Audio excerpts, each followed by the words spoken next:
Hello everyone, welcome back to Fight Tonight channel. Gervonta Davis defends Ryan Garcia after a third drug test comes back negative. Surprisingly, Tank Davis came out to defend Ryan Garcia from naysayers. Boxer Ryan Garcia had been defending himself from the two alleged failed doping tests that came out after his fight against Devin Haney. He has always maintained his innocence and said that if he took these substances, he was not on purpose and his food may have been tamped.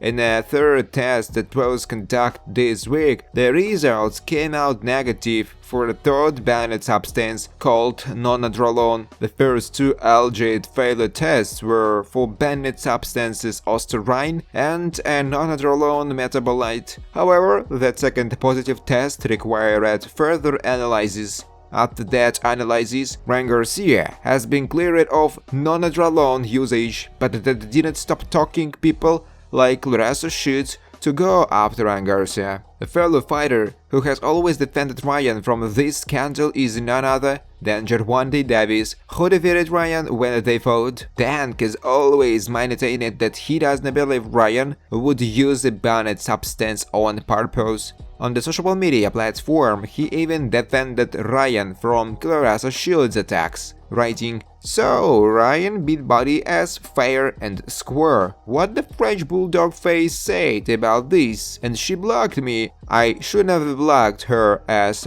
for the way she looked. Here scared me," Gervonta Davis said. Ryan Garcia has been cleared of his second positive test. In the latest turn of events, journalist Dan Rafael was the one who reported that Ryan Garcia has been cleared from his second banned substance usage, but the first one remains pending after an appeal from Garcia's team. Meanwhile, Ryan starts talking victory laps on his social account and even got Devin Haney to react. This is what he wrote: "So y'all realize I didn't fail the test now. No substance other than this imaginary ostrich substance. Level so low will not have any effect. They try but no lie stands. Praise God," Garcia said. Ryan Garcia makes offer to Gervonta Davis for rematch, but one condition. The two fighters fought last year, following what was a huge win over Devin Haney last weekend. Ryan Garcia is eager to continue challenging boxing's biggest names. One of those is Gervonta Davis, with Garcia offering to face the Baltimore fighter in a rematch. The two fighters met last year in what was a huge event, but Davis' power proved too much for Garcia, who was stopped in the 7th round as a result of a thumping body shot. One of the factors which Garcia believes played a part in this defeat was the drastic weight cut he had to endure.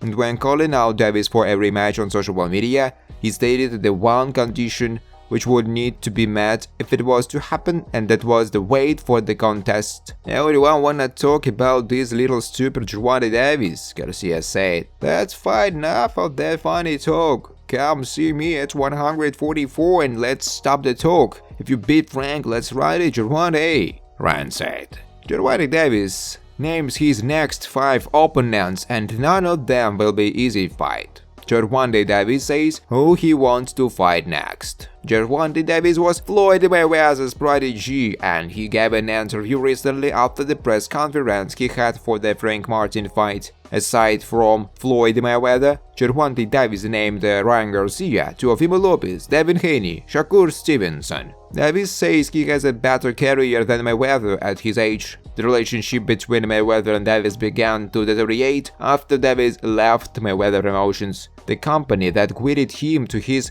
first world championship in 2017, and they collaborate exclusively with his advisor Al Heyman. Davis already has history with the first 3 he mentioned it and even followed Ryan Garcia. He has already had words with Shakur Stevenson and recently started in Bravo after the Canelo Alvarez vs Jaime Munguia fight. Meanwhile, Floyd shared an image on social networks about his next fight in Mexico City, and although there are no details of the fight, the mere fact that Money wants to fight in Mexico has sports fans were excited. Fighting words, pouring cold water on Inoue vs Gervonta Davis, This is admittedly some irony to pouring cold water under the promise of Inoue vs Gervonta Davis not long after boxing's newest power broker poured gasoline on a potential fight between Terence Crawford and Canelo Alvarez. These kinds of fights, one boxer jumping up well above his best weight to take on another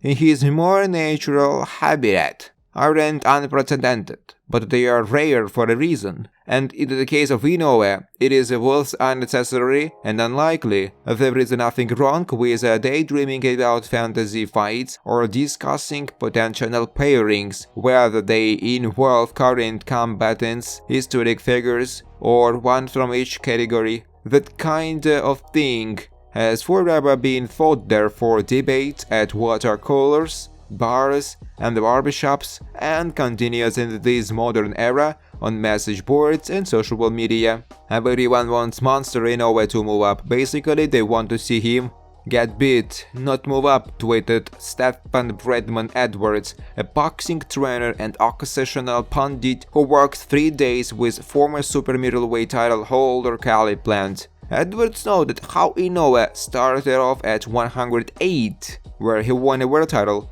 leapfrogged the flyweight division and moved up to 115th. Inoue beat longtime title holder Omar Narvaez and reigned there for a few years before moving up to bantamweight. Inoue became undisputed at 118 and has now done the same at 122. Pacquiao-Mayweather seemed far-fetched when Pacquiao was at 130 and Floyd was at 147, and then it wasn't. If we get here, I hope we see Tank unify lightweight and Inoue unify featherweight first, so when they met in the middle, you have a classic clash of champs. That seems a fitting point to end on.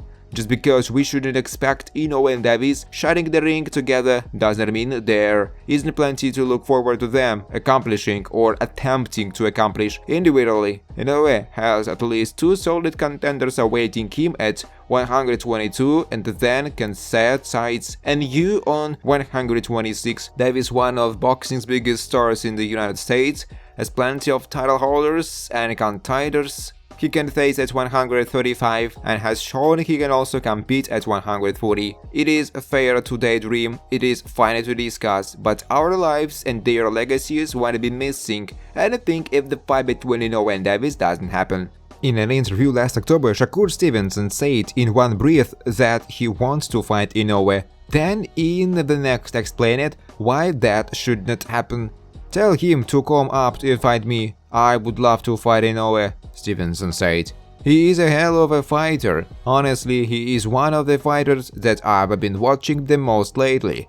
I give him his credit in terms of skills, his speed, his power. Everything is tremendous, but I think he is just a little too small, Shakur said. The Inoue-Davis conversation seems mostly to be driven then by fans and reporters asking the fighters themselves about it, or raising the topic with members of their team or other people in boxing. Thanks for watching, guys. If you like this video, please subscribe to my YouTube channel.